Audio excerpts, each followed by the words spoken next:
You were listening to episode 299 of the Game Deflators Podcast. My name's John, and I'm joined by Brian.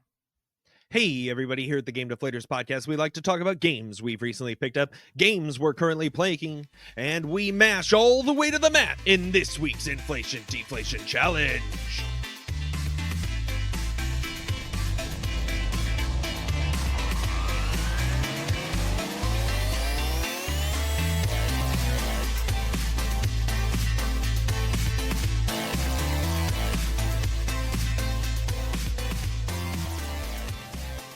So this week, continuing our Wrestle Month, we played some Fire Pro Wrestling Returns on the PlayStation 2. We tried, John. We certainly tried. We definitely did try. That, we'll get into it, obviously, but probably one of my least favorite wrestling games that I've ever played, to be honest. And I was really looking forward to this one, too. Yeah, but before that, we will talk this week. Gaming finds a new form factor in disposable vapes. And no confirmation yet on if it runs Doom. Then we talk about YouTuber Norm, who was just shut down a few hours ago trying to stay awake for 12 days straight. All that and some more in this week's dark episode of Game Deflators. The dark side of gaming. That'll be our title for the episode, dude. So, of course, you can find the Game Deflators on the GameDeflators.com, our out-of-date website. I think it's outdated right now. I don't remember. You can also... If we're doing things right. It should be. Yeah, that's correct. You can also find us on Twitter or X at Game Deflators, Instagram, Facebook, and Threads at The Game Deflators. We're also on YouTube. You can find some stuff there. Lots more playthrough content, actually, because I've been trying to hit that as much as I can through the PS5. And then you're listening to us on a podcast application or YouTube. So like, subscribe, leave a comment, 5-star review, all of that good stuff. All right, Ryan. Let's go into our pickups. So I actually had a pretty good amount this week. Good. Yeah. One of us did. Yeah, I have to make up for us every single week. So I picked up Kingdom of Fire, Circle of Doom. I don't know why I wrote that out that way. Xbox 360 action RPG, I think. It was like $10, complete in box. Okay reviews. I had Kingdom of Fire on the original Xbox. Figured, why not? I'm buying some Xbox games. Let's go ahead and do it. Also have South Park Snow Day. Picked that up the other day for $10 as well on the PS5. So we'll have to give that a shot at some point. Maybe we do in December. Maybe we hit up like South Park month and we play some South Park games. That'd be pretty cool. I could. Some of them are good. Some of them are not good. Well, we got South Park Racing. We got this one now. I mean, we can keep it like winter. South Park for the N64. Do you have that one? Pretty sure I do. Yeah. South Park Rally, I think is what it's called on there. And then, I think you do have like a South Park game. I haven't been the biggest like South Park game fan, but I do have like the PS1 game Chef's something. I don't remember, but I have a loose disc copy of that. So that might be worth giving a shot too. Yeah. And we both played Stick of Truth. I didn't beat it actually. No. So finally, I got one up on John. Well, let's go. Yeah, you do. You got one up on me. So that was when I was moving to my new house where I'm at now. I was playing Stick of Truth at the time, and then I had to take a pause because packing up and everything, and I just never picked it back up. So it wasn't like a situation of, oh, I don't want to beat it. I can't beat it. I don't have time for this. I don't like it. It was just now stuff kind of happened, and, ended up being the case. And then I also, one of our good friends of the PlayStation Ain't Dead podcast will appreciate this. I pre-ordered the reprint of the Final Fantasy Pixel remaster through VGP. Nice. Yeah. So we'll get that was a really cool collection. Yeah, that they made. I agree. I had to pick it up, one, out of spite, and then two, just because I was like, there's some FOMO tied to it of if this is another limited print, like. So what's cool about this is they had released the remaster a while back for that like limited run through Square, and like, under the cover of the night, they just were like, here it is. And then everybody pre-ordered and it was gone. So this apparently has like all the patches and everything already on the cart. So in my view, this reprint is going to be the superior version over that one, even though that was like a first release. If you got all the patches on the cart, that to me is better. Good to go. Yeah, exactly. So I got that. And then we want finished games on the cart. Exactly. The next thing I need to do is buy the Mario Kart 8 deluxe thing that has like They're Barry was doing. talking to me about it, but it has all Yeah. the DLC on one. Yeah, I need to do that. I can't But believe how many more copies of that game they're still going to sell. yeah, and like that in particular is going to help them sell more. You have people that already purchased Mario Kart 8, they're going to buy more Mario Kart 8 because of it. Mhm. So I think it's totally worth it. Like Barry broke down the math to me, and you're The paying, value is insane. yeah, you're paying like $75 for like 8 DLCs or something, or 6 DLCs. I don't remember the total, but yeah, if you can get it all on the cart, that's the best way to go. And if they start bundling that version like with a Switch console, Ooh. Well, they won't boom. because this is like a third party who's printing it. Okay. Yeah, yeah. All right. So, and then as far as what I'm currently playing, I did beat the medium the other day. Okay. Kind of felt like, so I initially looked at it and thought it was gonna be like 9 to 10 hours roughly. Ended up being a 6 hour game, so that kind of caught me Okay. off guard. Um, we were like progressing through the main part of like the end, right? Like we got through. It was like this underground bunker, and we're exploring, and there was some stuff tied with like that demon that we were facing and trying to escape throughout. And the story really picked up. We're like, wow, this is really good. And so we're like really into the story. We get to like the very end scene, and then it just like cuts to black with like a gunshot, basically. Oh. Now I won't like spoil too much as to why there's a gunshot and all this other stuff, but it just there's a gunshot with a black screen, and that's all you hear, and then roll credits. I'm like, what? Like it totally could have. I would have totally been okay with like another hour, 2 hours of gameplay of that game. It just right when it started hitting that point of wow, this is really good. End Mm-hmm. game. I'm like, oh come on, like missed opportunity there.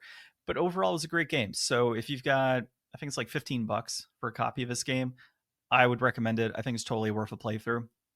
At that price point. If you were one of the unlucky people to purchase this at a full price when it first came out, I'm sorry, that sucks, but definitely worth like 15, maybe $20. Okay. Yeah. And on top of that, I played a little bit of StarCraft 2 with a few buddies this past week. I hadn't played StarCraft 2 in probably 10 years, if not, no, longer than that. It's honestly probably been about 15 years since I played some StarCraft. Yeah, you're probably pretty right on the money. And I never did play StarCraft 2. I always played StarCraft 1. So that was another thing as well. And then this StarCraft is like a remastered version on top of that. So if you go to like battle.net, you can actually download the full StarCraft 2 game with all of the campaigns tied to it, with co op for multiplayer, all of that good stuff. And it's completely free. You just get a battle.net account, download StarCraft, and you're off. And they have like all the user made maps, all the normal maps that you can play that came with the game. You can enter lobbies, create lobbies, all free. So played a couple games of that. I was terrible. So I had to watch a few StarCraft videos to kind of kick things off for myself, get a better understanding of different macros to understand, you know, what I should be building, when I should build it, overall timing, things of that nature. So I'm going to start playing with some Terran just because I feel that's one of the easier ones to play with starting out. And then from there, I might move on to Protoss. But it's one of those like every now and then I'll catch some friends and we'll play. It's not a, hey, I'm going to be online every single day playing StarCraft. Yeah. So, but it was fun. It was Yeah. a nice, relaxing time to play that game. StarCraft, I haven't played it since, yeah, like probably 2010 either.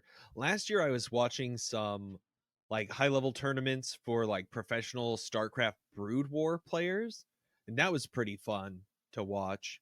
But other than that, yeah, I haven't engaged with StarCraft in a long time. That's kind of one of those, properties that is really well remembered and still has like a lot of people probably in its corner, but it's one of those games where it's like unlike World of Warcraft and Diablo, and I guess Overwatch already has a sequel, but like you don't expect to see a lot of StarCraft stuff. So I wonder when the next kind of StarCraft is going to happen. I mean, we're going on close to 20 years, I think, since they really did anything. I mean, they did have the remaster of number 2, or at Mhm. least that's what it looks like. I don't know when that was released, but yeah, I mean, if they haven't done StarCraft 3 at this point, I don't even know if they're ever going to do it. So you It's would up think there with they, Half-Life 3. Nobody wants to make a third game anymore. well, it's through Microsoft now, so maybe that's something that they look to release down the road. It's not just Activision Blizzard anymore. It is Microsoft, at the helm. So possibility. We'll see, but I did have a good time with that. And we won all of our matches. So that was cool. We played against AI, all of us. And so luckily I had 3 guys that definitely played a lot more StarCraft back in the day. So for them, it was pretty quick to pick up and go with it. And then I was always like the lowest ranked out of us. And then the AI, we had the AI set to like hardest, I think, and elite. And we were doing a pretty good job managing that. So that worked out. So we're going to keep playing some AI, getting our feet wet with it. And then we might dive in with, some actual players. But we'll get screwed over on that one. That'll hurt. Sure, you get trounced.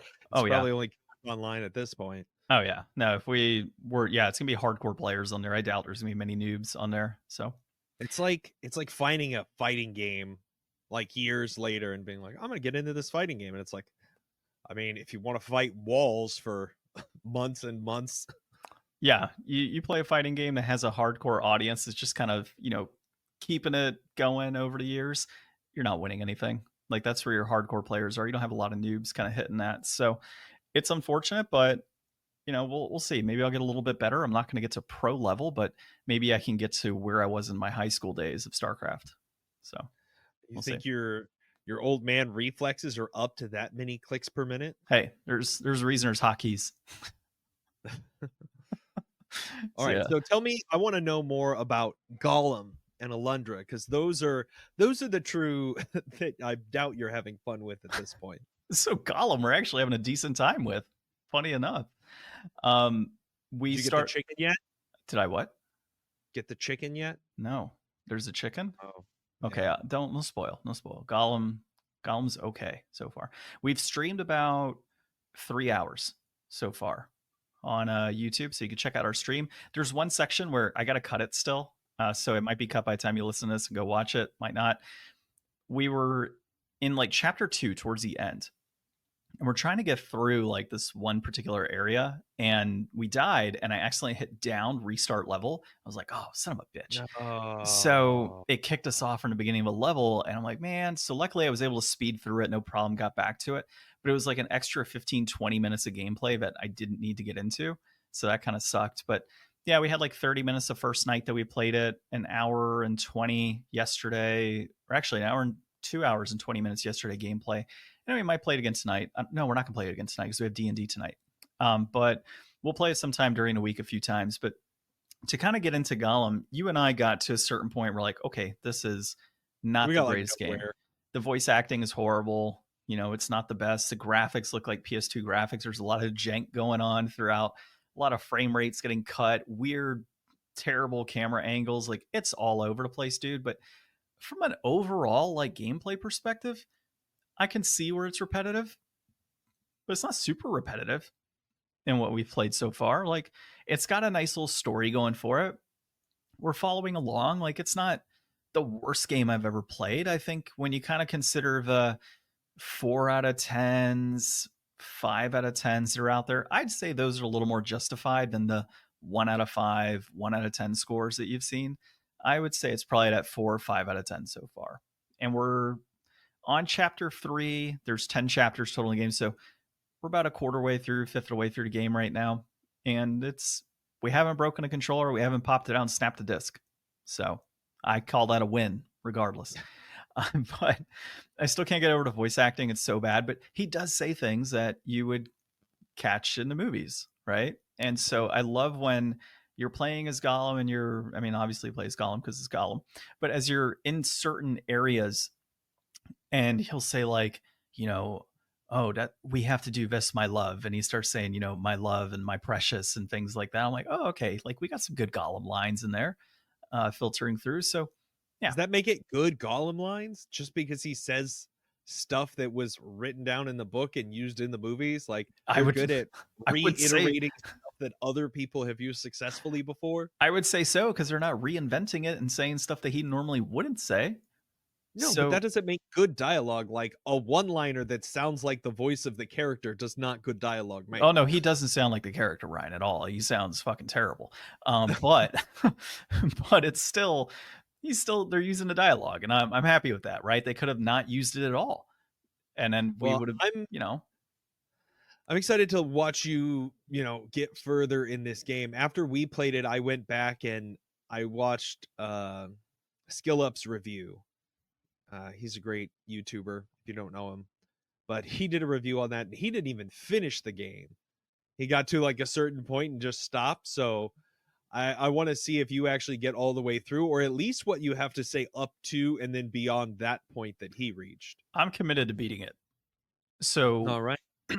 we're committed to having 10 plus hours of gameplay on YouTube that people can watch and enjoy. And I've been putting it on Twitter. I'm like, come watch us play or painfully play Gollum and stuff like that. Like, so yeah. The other thing, obviously, the other thing is obviously Alundra. I'm in the final dungeon of the game. Okay. And so I basically I complete like most of what I need to complete. And the story, by the way, is gone from down here to up here. Like the story is fantastic, actually. Super dark story, tied in with and it's actually, I swear it has like atheist tones to it, funny enough. So the entire premise is that this village or town is having these nightmares, and these nightmares are essentially killing them because these folks have been able to find a way to essentially control their dreams, right?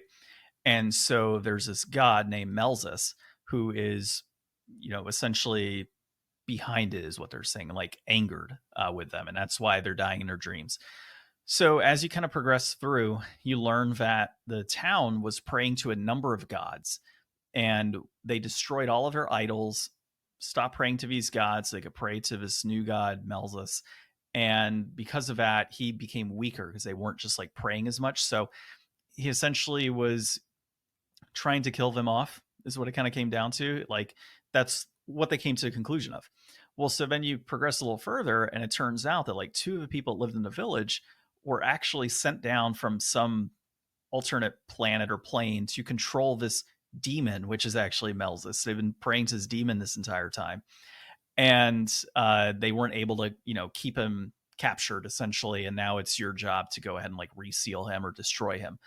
So all of that said, and I probably screwed that whole explanation up. So do yourself a favor and find a wiki. Don't listen to me because I've been at this for 8 months, I think. Too long. So I got like this final jewel, and it turns out like there's this castle that's under a lake, and by putting in this final jewel, like the 7 seals from these 7 gods that are protecting the area, the castle comes out of the lake basically, and you're supposed to go into this, and they call it the lake shrine. That's what they call it. So I'm thinking, okay, cool, I got all the pieces. I'm gonna go in the castle and I'm gonna beat Melzus, and that's it, we're done. Like, game over, right? No. The most painful dungeon with puzzles and platforming and enemies that I've ever experienced. And on top of that, right ahead, the place with the fireballs. What's that? Is this still the place with the fireballs you showed me? No, this is different. This is at like two things after that, actually. Like after that fireball, when I showed you, there was like 2 other areas I had to beat. So, and that actually ended up not being so bad, because if you stood on one of the platforms you froze, none of the others, like, it didn't disappear as long as you stood at a certain time. So, and I now have a pendant that I wear that if my character gets hit by fire, he takes no damage. So that's cool, kind of cool too. So that all said, there are 6 giant torches in the middle of the main area. So Melzus locks the door, throws you out. He stops time basically, so everything is paused, and you have to traverse your way through the shrine through 6 different major puzzles, which are hidden because you also have to hit other switches to make other things happen and find keys to go in other rooms. Like, I'm like, this is insane. Plus the crazy platforming, trying to figure out puzzles that make no sense for the most part. Terrible platforming. And all to, like, when you get through like maybe 30 minutes of gameplay, maybe 45 minutes, you find the switch that you need to turn off one torch, and then you got to find another and another. It's taken forever. So I looked on YouTube. I was like, all right, let me find a walkthrough of somebody doing this, and let me look at the comments. I go to the comments, and the guy that created the guide, now keep in mind, these like part 1, 2, and 3 are like, I want to say like 20 to 30 minutes a piece. for like his guide. Okay. Mm-hmm. He said, I spent 2 days trying to beat this dungeon and get it to near perfection for recording purposes. And then there's other people that said, I just straight out quit the game at this point. Or this is the most horrendous platforming in the entire game. It is the most difficult platforming you can experience in all of gaming history. Like all of Oh these, man, yeah, that like bad? it's that's just what people are saying. And I'm like, the platforming isn't as bad as some of the other areas I've experienced, but it's pretty rough. Like there was one puzzle where you had a platform like here and another platform here, and if you hit a switch they moved up closer, but then and you had to get to like another switch that was like on the bottom across the room. There was nothing to assist you in your jump. Basically what it amounted to is I had to sit on the very corner of a step and a moving platform, hit the switch I was using with a fireball, because the switch will go one side and then like a second later will switch back. So your platform goes like this way and then shifts back really quick. And during that split second of time, you have to hit the switch, run to the edge of your platform that you're on, jump over in that split second to another platform to make sure you hit your switch. Like, there's no way that, like, I don't know how people played this in the 90s without the internet. I didn't look that up, by the way. That one I actually figured out on my own. But I'm just Well, and like it's crazy. some of these old games would be so much easier. Like I found Brave Fencer Musashi so much easier because I was using save states. So like for all those like stupid old platforming challenges that were like hard to judge the distance on and stuff, I could just like, oh, go back half a second and try the jump again. Yeah. No. And there's some rough areas where you progress a certain amount. Like, oh man. So this was before I found out you can grab a bean that you have and throw it up on switches to set them off. There was like 12 switch platforms. And when you jumped on one, it started to sync. So you had to jump on the next, which started to sync, and then the next. There was like 12 of them split throughout, along with difficult platform like corner jumps, like right on the edge of the platform to try and hit to the next area. And I don't know how the hell I managed it, but so I completed that whole area. All right. I'm like, oh, thank God. Like it took me probably 15, 20 tries just to get it down, because I would get through a certain amount and then I would fall off or whatever, screw up like in the last two. So, and then every time that happened, I would have to go out of the room, go back to reset it, move a beam, like you had to move, or a pillar, you had to move this pillar over because that would be a support pillar for you to jump on because the distance was too far for the last two switches. So there was one time I forgot to move that pillar, and it was like on try like 16 or something. It was crazy. I go through, I'm jumping, and then I do my last jump. I'm like, son of a bitch. I didn't move the pillar. If I would have moved the pillar, I would have hit it, no problem. I had extra turns I had to do after that. But it's just like, yeah, so that's like a save state would have been great in that instance. Didn't have it, and I'm going to continue playing this without the save states. Of course, like I also learned that there's 3 bosses at the end. There's a dragon, and then there's like part 1 of his god and part 2. I don't know how I'm going to beat this game, dude. Like I might honestly be another week at it. Or give up like everybody else has. No, sir. I will Take not give up. punishment. No punishment's coming. I will complete this game. It's driving me crazy, and probably the most anxiety-inducing game I've ever played. Like I can feel myself like tensing up in certain moments. Like I just got to stop playing for a second. It's so frustrating. Breathe. And I'm not bad at platforming. That's what's crazy. This is just such a difficult platforming game. Well, and it's not really like the perspective on those games is never as good as just like a reliable 2D side scroller where it's like you don't really have to worry about positioning and lining up as much. It's more about hitting the edge at the right time. And this is like, you also have moments where it's like a depth perception issue too. Yeah. Where you're kind of encroaching up on like the corner of where you need to be, but you're just a little too far, but you can't tell because you're like looking directly at the character.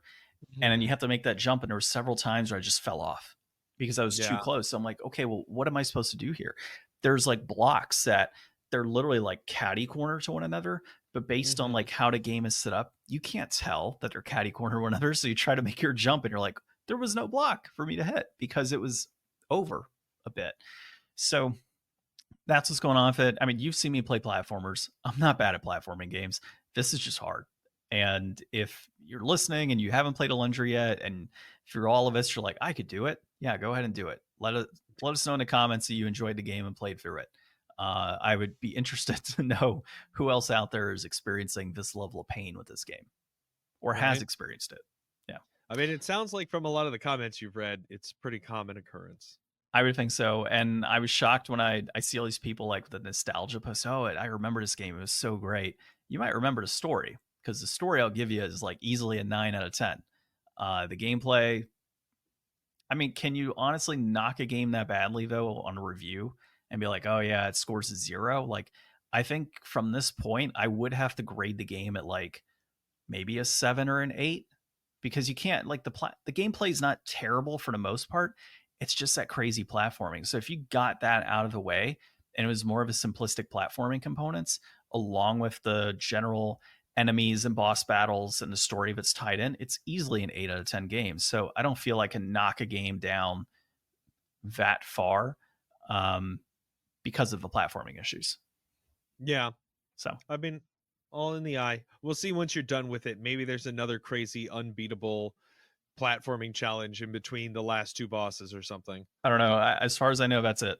Like, after I beat this area, I'm done. So I got All right. 3 more torches to go, and then we got boss battle time. So I'm hoping that when we record next week, I'll be done with it. I don't. Well, we might not be covering the game next week because we're gonna have a special 300th episode with a few different people. We're not gonna reveal just yet, just in case conflicts in time. But it should be a fun episode 300. Yay! Yay! Thanks, All right, everybody. your turn. I spent a lot of time bitching. That's all right. I don't have a lot to go over. I have not been playing or picking up too much of anything except for some magic cards recently. I'm really digging the Bloomborough set.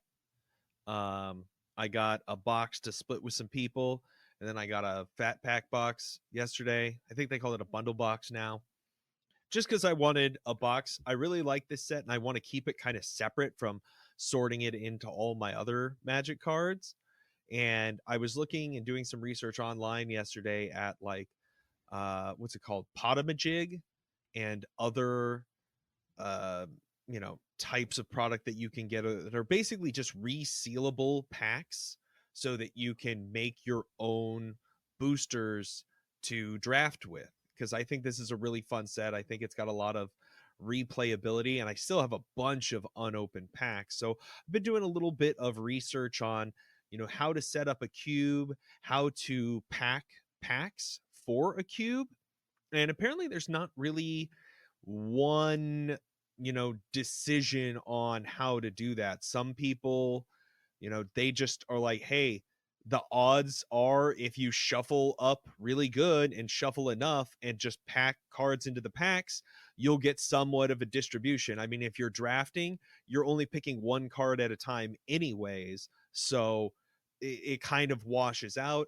Other people have an approach where they're like, okay, I take all the colored cards, the non-color cards, the multicolored cards, and I put like, 13 color cards that are just kind of like randomized, a colorless and a multicolor. Or other people, have like, all right, I'm going to do one rare, one special land, one colorless. You can really kind of pack it up. Some people do try to do like color balancing, where I guess like Wizards, when they sell, sealed packs, there is some level of color balance and distribution in there. Other people try to account for that, but it really just depends on how much time you have to prepare and how much of a pain of an ass it's going to be. Like, I guess to the point where they even just have programs online where instead of separating it all out, you can just say, okay, here's the available cards, hit draft, and it just spits out a list, and everybody just pulls the cards that are on the list. So they're already kind of organized and separated, and you're not having to even go through all that. But I guess it's just going to be a matter of trying to figure out, what the most ideal approach for me and my group would be. So I've been wanting to experience that too, like creating a cube, because God knows I have plenty of cards to do it. My only issue being is I've already sorted a crap ton of cards, so I have to like unsort, resort. Unsort. Yeah. So from what I've always looked, there's a few ways you could do, like a popper cube if you wanted to, vintage cube, legacy cubes, modern, whatever's in That standard. cube, like what I'm gonna do. Yeah, set is always good. Like if you did a Bloom Burrow set, this should be easy enough given, the amount of All cards you might. designed to just work. Yeah, I might do a D&D cube at some point because I got plenty of the I would- D&D cards. That'd be a good one, Mhm. yeah.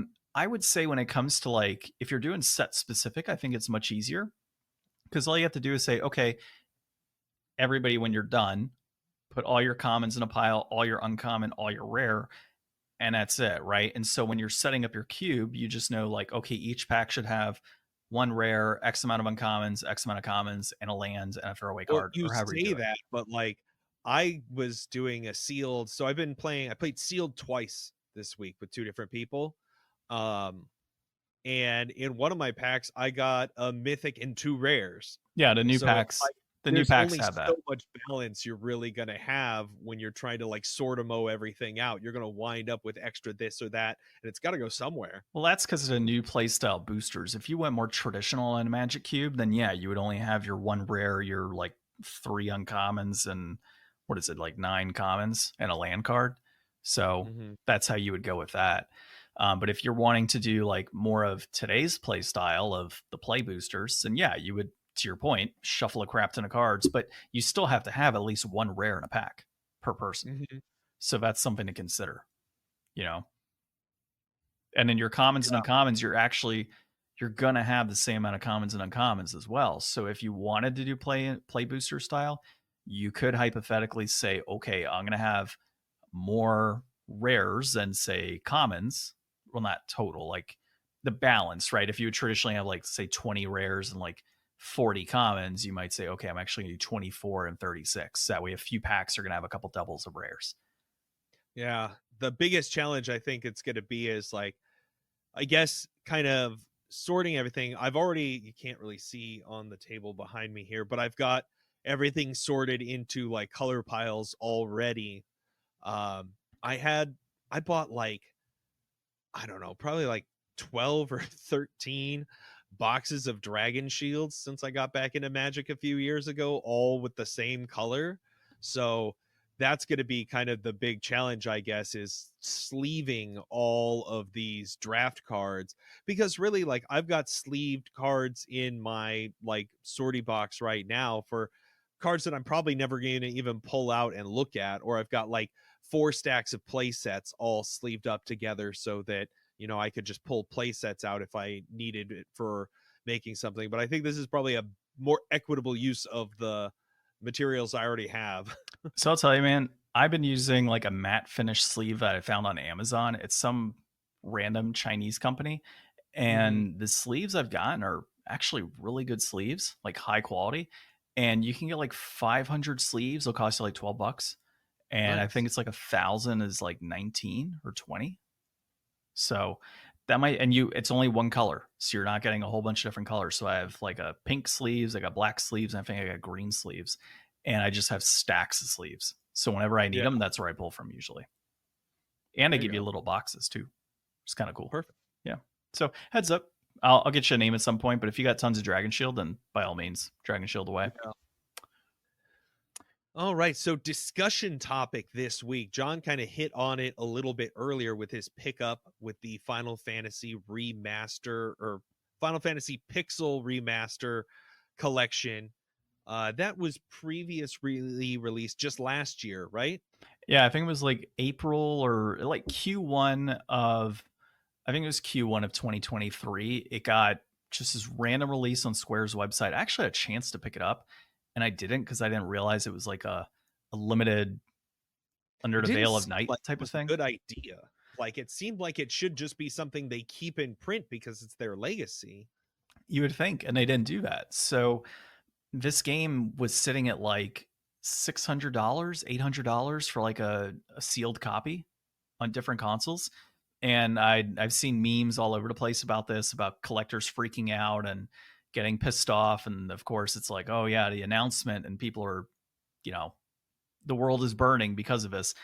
So yeah, Square basically, as of a few days ago, I want to say it was Friday, went ahead and announced that they were doing a retail release of this. Now, I will say the cover is different. Oh my God. What? I'm looking at price charting. So the Switch version is $80.50 complete in box. Meanwhile, the PlayStation 4 version is $818. Yeah, so it's been re-released, obviously. With from what I understand, all of the patches on the cart. So you are getting kind of a more superior version now than that prior version, which kind of sucks for people. There is a difference in the cover so far, like the Pixel Remaster logo sits at the top of the one that was released last time compared to this go around. But it does have a wider retail release. So Best Buy, from my understanding, has it. Amazon had it released. VGP, which is where I got it from, was actually the cheapest at $72 free shipping. The other ones are all $75. And then, of course, through Square itself. There's no collector's edition this go around. I know it was Nintendo Switch and I think just PS4. I ended up getting it on the Switch, more for the Portability? the portability component. I just don't see myself sitting back on a PS5 or a PS4 playing Final Fantasy Remastered. I see this being a game that I do kind of grab and say, okay, I'm going on, vacation and I want something to play on the plane, or I want to play I gotta something poop. I need Final Fantasy 2. exactly, right? Final Fantasy 2 and going number 2, it all works. So that was the main reason I got that. Because they're pixel remasters of PlayStation 1 games, or really like Super Nintendo games and Nintendo games for the most part. I kind of saw that as, am I going to be getting that much more out of PlayStation 4? Right? Like in terms of an upgrade? Not really, in my opinion. So I picked it up, but people were pissed, right? Hey, I got this $800 game and now it's going to drop because of that. Well, it wasn't $800 when they bought it, so it's not like they No, lost an investment. Or no. if you did, then I guess poo-poo on you. Well, but how many of those games were picked up by scalpers? Right? Yeah. So like, okay, cool. Stick it to the scalper. Yeah, it was like, okay, cool. It's an $800 game, but the amount of copies that, oh, that person has 10 copies on eBay. Yeah, because they used a bot to get it. So cool. It sucks for like most collectors that the game was, 600, $800 and that goes down immediately because of a re-release. But at the same time, your general consumer, yeah, had a chance to get it, but a lot of bots probably picked this up too. Well, And and look at like the difference in like if you take a look at the Final Fantasy, remaster collection, which I mean, I guess did we know that it was like just going to be a limited print thing at the time, or I did don't we not? I don't remember hearing anything about it being like limited. You can only buy it on Square's website right now. Cause like Square for the longest time, you could still buy like PlayStation 2 games sealed on Yeah. Square's website and like PS1 games. Like I remember a point in time where it wasn't that long ago where I could buy Final Fantasy 10 and 10-2 with Hmm. no issue on their website. So And then like if you go to price charting and you look at like Super Mario 3D All Stars, which we all knew up front was only going to be out for like a few months as a product, and then they were going to stop selling it. I mean, that's sitting capped out at like $95 new, what's funny which is is still a good appreciation. you and I bought multiple copies and said, we'll return it, I still have mine. Oh, You we could returned yours. no multiple copies. Yeah, I still have my copy. My No, I have a sealed one and mine. Oh, we'll go ahead and sell it. You made $30 long term. Not Hell really, yeah. because well, that's the crazy thing. Because like, yeah, even if you sold it, say $90 right now, you take 20% off essentially for eBay. It's Hmm. like 12% of the game itself is what about $13. It drops you down to like a $77 figure, and then your shipping, which is gonna be $5, now you're at 72, and then okay, you got to pay taxes on that. So realistically, you might make $10 after a few years. Like when you Yeah. start when you start factoring in all the math that goes into it. So in general, though, I think one thing that collectors need to kind of keep in mind with video games, this isn't Magic the Gathering. There isn't a no print list on video games. Like Hmm. you can have a game like this say, wow, my game is worth hundreds of dollars. Guess what? We're in an era where there's digital releases. Those games are going to plummet in value from digital releases. Then you're going to run into situations where, hey, we're going to release a reprint. They can do that. There isn't a restricted list here, a reserve list for video games. But So it's better for everybody. Or the alternative is to preserve the games. You can always go online and find a way to preserve games. The view I've always had on a lot of these like reprints is if collectors really want to get nitpicky about it, they can and say, okay, well, I have like a first print release, like in this Final Fantasy Pixel Remaster. Hey, your cover might be a little different. It's not fully patched, so there's a downside. But cool, you have the original cover art. That's a first edition print. Realistically, you could say first release, it's worth X amount of money because of that due to limited print. Cool. You can go that route. But with video games, I feel it's a little different than like Magic cards, right? Because Magic, you do have different artwork, but you have different eras. You have different things written on the cards. You do have the reserve list, so cards that maybe you're printed once, twice throughout 30 years. Video games can get reprinted and released digitally in numerous occasions, or on numerous occasions, whereas Magic, it doesn't. So I think the expectation collectors need to have is that, yeah, your collection might be worth however many thousands of dollars right now, but expect that to kind of ebb and flow over time as digital games come out, digital games are removed, reprints occur, reprints sell out. People start losing like the interest, desire for the physical ownership of that title. Like the younger generations are going to be wildly less interested en masse in being collectors, but collecting is already kind of like a niche thing. So I think it'll kind of balance out in the end. Like there will certainly be younger people that come up that still want to do that. I mean, for God's sakes, I mean, there's still new people that want stamps. Well, that's true. And coins. That's the other one.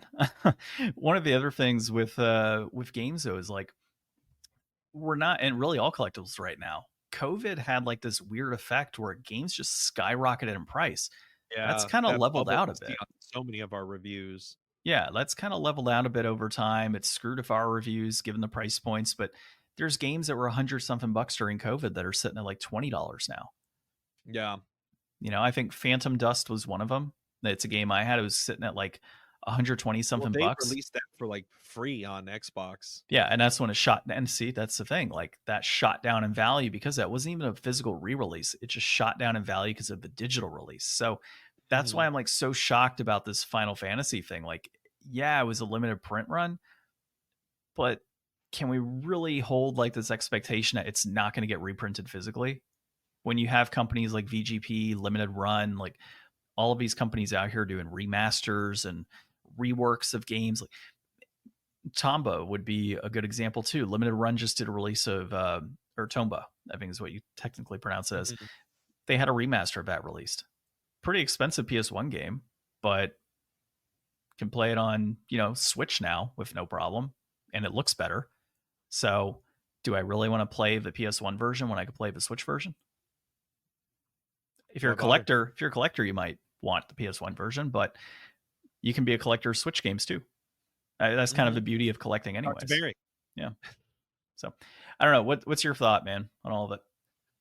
Yeah, I mean, video games getting reprinted is something that doesn't, I feel, happen very often. Like the best that you could hope for is 10 years down the road, usually, to get like a remake or a remaster at this point.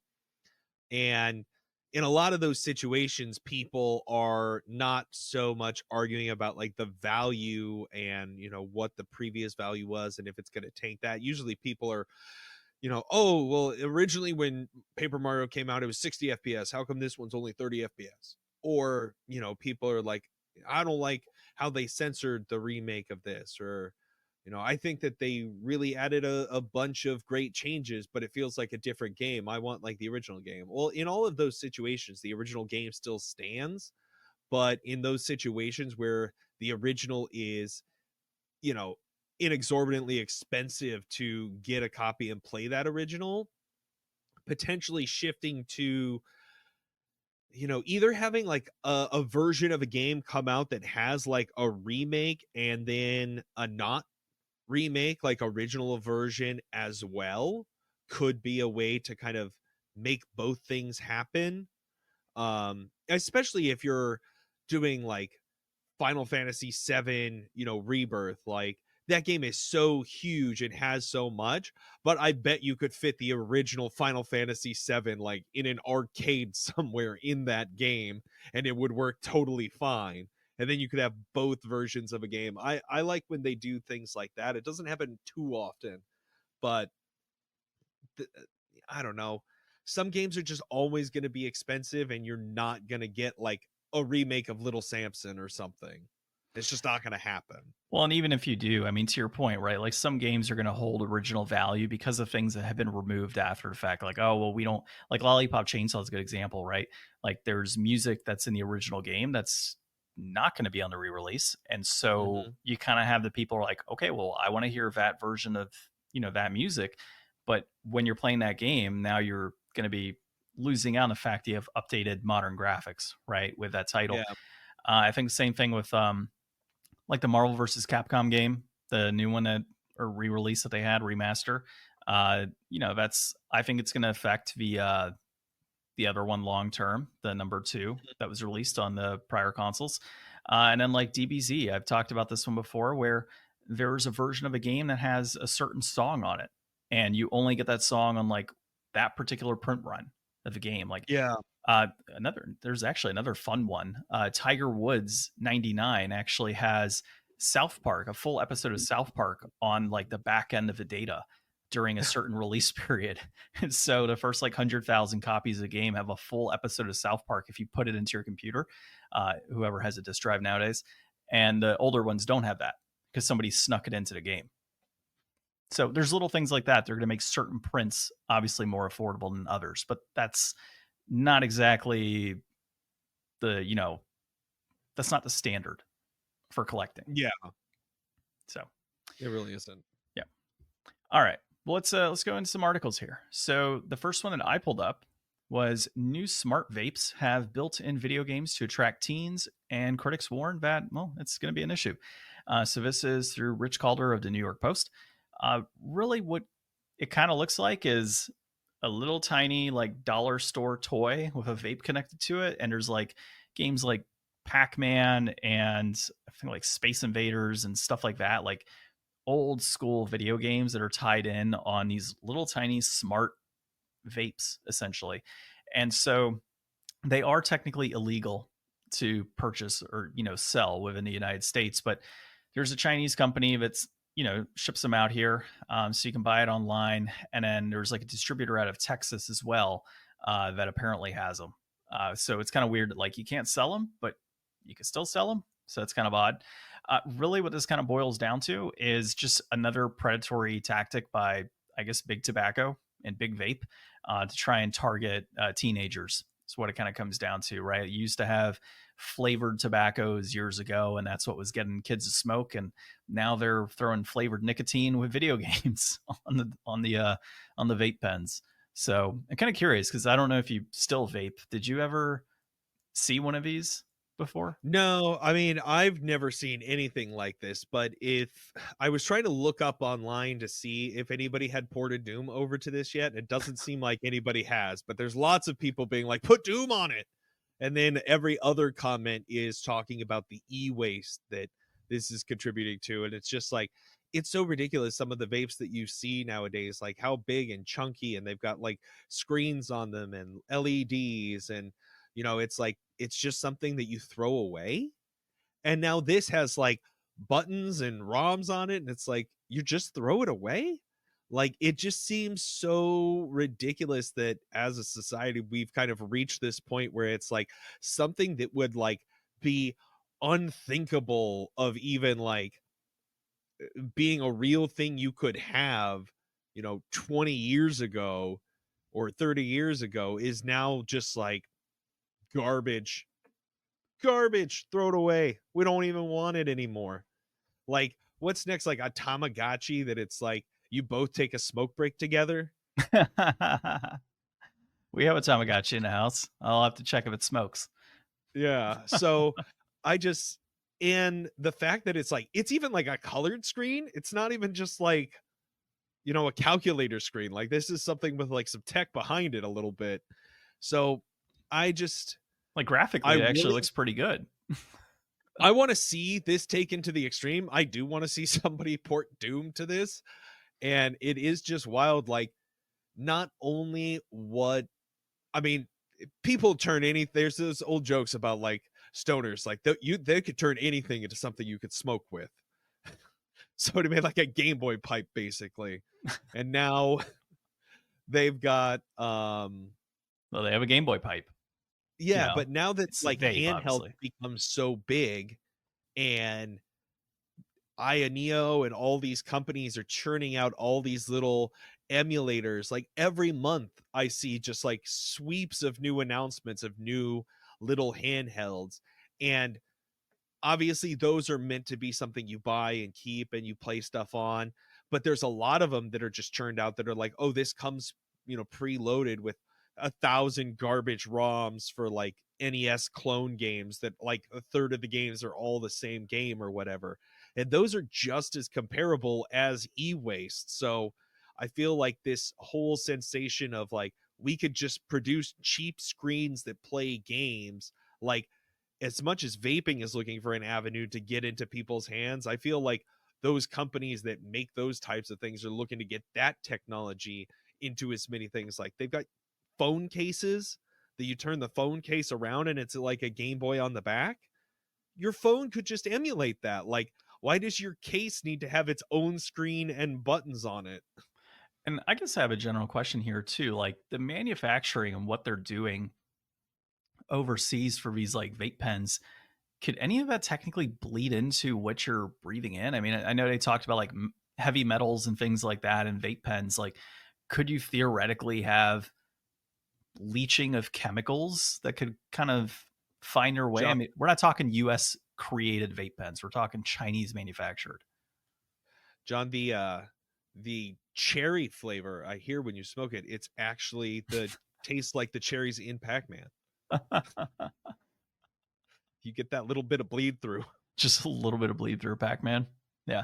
No, I mean, I'm serious though. I do kind of question like what type of leaching of chemicals you can get that are used to manufacture electronics of that nature, like digital Who screens and knows? everything else needs to go in. Who knows? Yeah. But anyways, We'll if find you out in got 20 kids out years. there, keep them away from this. If you got a bad habit already, keep yourself away from it. It's not going to help. If you're a gamer and you like to smoke, well, I guess you're going to be smoking a very long time. There you go. All right. So next up, I had a hard time finding something, and then John found this, and I had not heard of this at all. But I found it random. YouTuber streams over 200 hours with no sleep. I'll This say is by allegedly. I'm going to say allegedly, by the way. Ramen Shakat at Game Rant. YouTube personality Norm with an E.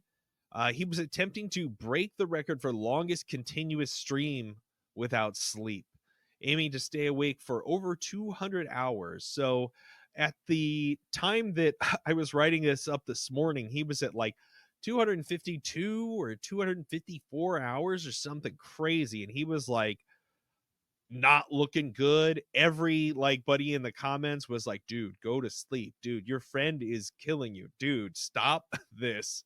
And I guess about an hour or two ago, YouTube like killed his stream for breaching terms of service, likely because it's like considered self-harm or something. So John said he saw people in the comments trying to say that he was trying to get it back up, but it seems like this record is basically done at this point.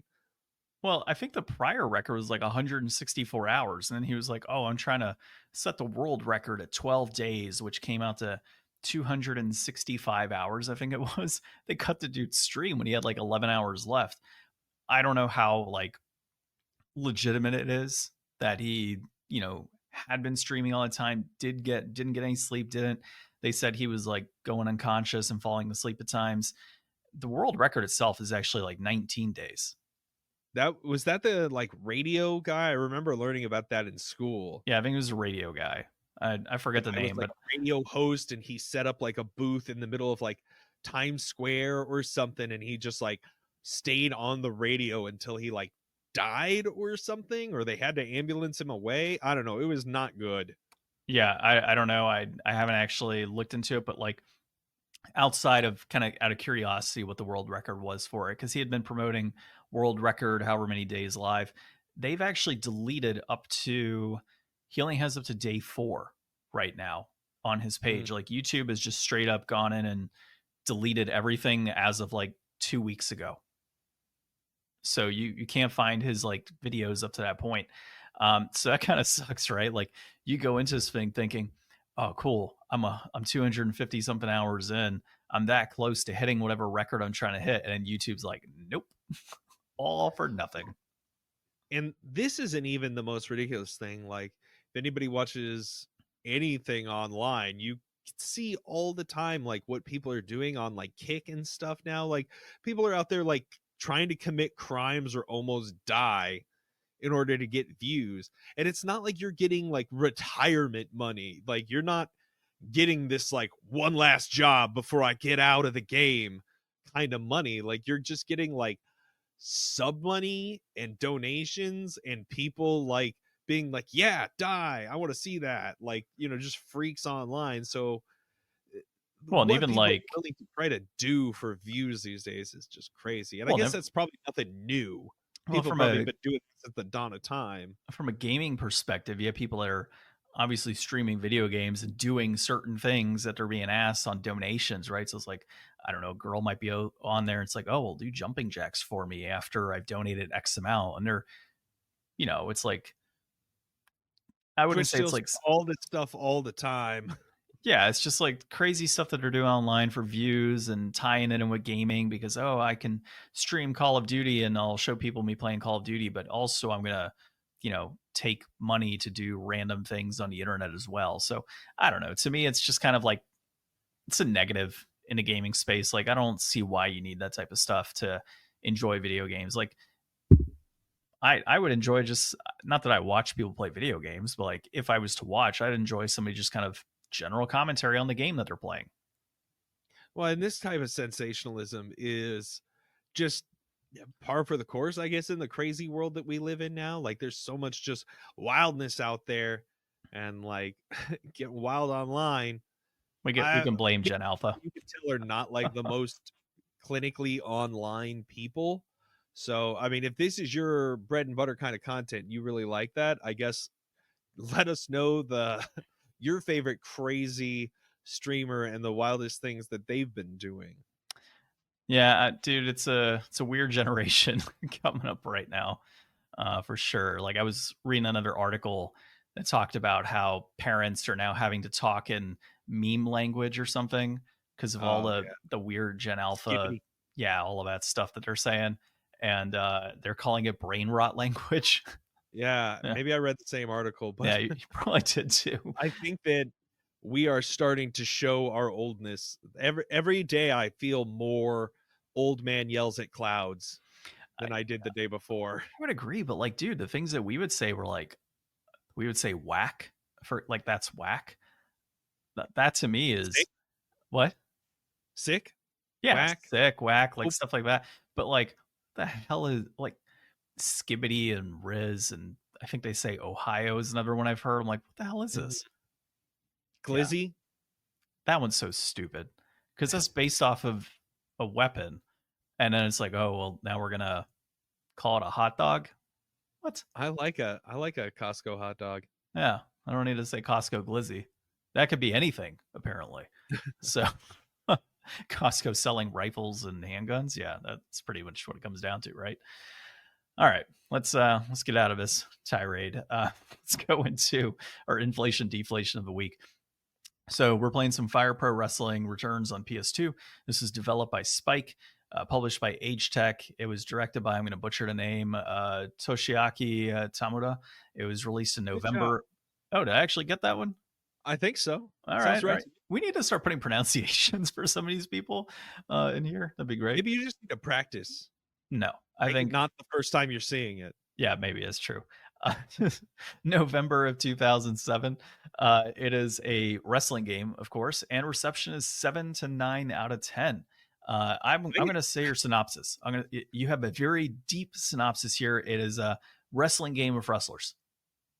That's what That's it it. is, John. That's what it is. It's more than that. It's actually a lot of higher profile Japanese wrestlers. Fire Pro Wrestling, as far as I know, is really covering a lot of the, and maybe I'm wrong on this one, but I think some of the newer ones do have like Kenny Omega and other folks like that on there. Should be more Japanese focused on this. Like that's kind of a style of play you're getting here. It's not your traditional 10 count out of the ring. It's like a 20 count on this. It's different. It's Japanese wrestling. If you know wrestling, Japanese wrestling is a little different from US based wrestling. Man, So we should have read the wiki before we played this game. It says right here, Fire Pro Wrestling Returns distinguishes itself from other wrestling games by focusing on timing and strategy as opposed to button mashing. I think that's where we went wrong, John. We just tried button mashing. no, I tried strategy against you. I couldn't hit shit. Like, so unlike Rumble Roses, which was phenomenal for wrestling gameplay, I really enjoyed myself with that game. Fire Pro Wrestling, it's I understand. Yeah, it's like it's not your traditional. You can grapple, you can throw each other through the ring, but there were situations where like Ryan had his character laying on the ground, and I'm on the top turnbuckle, and I'm jumping for a frog splash, and I hit Ryan's character, but it doesn't show a hit. All it shows is my guy writhing in pain, and Ryan's guy popping up, going, "Oh, I'm ready to go." Like, did not understand that whatsoever. Like moves were just not hitting at all. And maybe it's a matter of getting good, but I would have an expectation that if a character's lying on the ground, that you're going to hit them with a top rope move, or you're going to be able to hit them with a boot when it wasn't allowing me to hit Ryan with a boot or a clothesline. It was super weird. We'd like try to run at each other and just run through each other or past each other somehow. Like it felt like kind of the Alundra situation. Like we just weren't on the right pixel plane to really interact with each other. We'd be just sitting there kicking the air like right into each other and just no contact whatsoever. Yeah, and so that's why it's like, oh yeah, it's button mashing that you were trying and not, slow strategy and methodically picking out your moves. No, I was actually trying that against Ryan. And somehow Ryan's moves kept hitting me. Like, so you were button mashing and it was working for you. I was going to slow approach of, okay, let me hit my grapple. Let me throw Ryan into the corner. Let me rush at Ryan. Let me try and do a big boot. Let me get on the turnbuckle. I was doing all of those like slow methodical process moves and nothing was hitting until I started button mashing as well. So getting away from kind of like the controls and stuff, one thing I will say, I do really like the look of this game. The characters are like really detailed and, it's got the whole like kind of like 2D, 3D, kind of early era PlayStation kind of look to it. It very much gives me kind of the same vibes I get from like the characters and backgrounds in something like Suikoden 2. Yeah. But I found that good. It has in the wiki, it says it has a roster of 327 wrestlers from a variety of real life wrestling companies. And then it also has a bunch of character customization options that you can do as well. So, I mean, when we were scrolling through, I saw so many characters, and I'm sure that this is like with these reviews here, we were just doing it wrong. So I'm sure that there's probably a lot of fun to be had here, especially if you're probably more familiar with, the Japanese rosters and style of wrestling. I mean, it seemed like a game that wasn't the best, but I still kind of enjoyed. I don't know. Let's take a look at brass tacks. I was going to say, just kind of go back before we go into brass tacks. On the review component, we do have things around 7 to 9 out of 10. I do kind of err along more of like the 7 out of 10 range. I do feel like this is a game that has a lot of depth to it. And good music overall, good art style, as you've kind of pinpointed, the entrances actually feel good for this type of game. It feels like a wrestling game, right? And there's a lot of good customizations. Like they have a barbed wire death match in there, regular death match, cage match, standard matches, whatever type of exhibition mode you can go through, tag team matches. Like there's a lot going for it overall. So I think it's a pretty cool game when you kind of factor all of that in. yeah, we didn't exactly have the best controls and experience with it. But to your point, I think we were playing it wrong to some extent, and a little more time with it, we probably get the overall handle of it. But having seen what I saw, I do think that 7 out of 10 is a justified score. Yeah, Now for brass sure. tacks. Now brass tacks. So this is maybe the best news of the whole game. So complete inbox will run you 1035. That peaked up at 1447 back in January of 2017. That's currently trending up. And then a loose copy is 731, peaking at 1999 back in November 2007 when the game came out. And that is trending up slightly as well now. So I mean, at the end of the day, as much as we struggled with it, I think I had $10 worth of fun, and I think that there's a little bit more in there as well. I definitely think for anybody who wants just something fun that they could sit around on the couch, maybe kind of get a little frustrated, but have a good time with some buddies, especially if you're into wrestling or if you're like us, just trying to try a bunch of wrestling games for $10, I don't think you're really going wrong here. Well, and this is like arcadey style wrestling, right? Like this is the type of wrestling you'd expect if like four of you came up to, a cabinet and With like 4 sticks, yeah. yeah, like that's what I kind of felt when I saw this game. And that's when I told you initially, I'm like, I think we're going to like this because of the style that it has. It's not a traditional wrestling game where you're just kind of looking at the ring. Like you have this top view Mhm. down and it's different, right? It kind of has a vibe of old school like Super Nintendo style wrestling mixed in with PlayStation 2. Like it's Mhm. unique and also obviously the arcade cabinet component that's tied to that. So I think it's a pretty cool game. I think that with 300 plus wrestlers, all the match types, if you're a wrestling fan and you're a fan of like arcade style gameplay, this is well worth $10. Like I could see somebody paying for a nice minty copy, easily $15, and being more than happy with their purchase. Yeah, definitely. Yeah. So, at the end of the day, I think we're gonna call this what? Deflated? Yeah. Deflated. The next game that we have up is going to be WWF, not WWF No Mercy on the Nintendo 64. So that'll be our next game, followed by one of the newer wrestling games, which was AEW's game that was released, Fight Forever, I think is the title of that one. So that'll be a lot of fun to dive. I've actually really wanted to play that one. I played No Mercy years and years ago. But yeah, I haven't played the AEW game. And I'm going to double check that it is, in fact, No Mercy, unless you've got it up. I got Instagram going. Let's see here. I got it up right here. Yeah, we're playing No Mercy. So we have our picture on Instagram and Twitter. So, of course, follow on there and you can be up to date with the games that we're going to be playing next. Cool. Well, actually, no, but it isn't the next episode, is it, Ryan? That's going to be episode 301 that we're playing that. Yeah. It is the next game that we are going to review. We just don't have a review next week. Nice episode 300 with some friends of ours. It's going to be a good time, so be sure to listen in next week. But yeah, until then, this has been episode 299 of the Game Deflators Podcast. My name's John. I'm Ryan. We'll see you for 300. See you then. Thanks.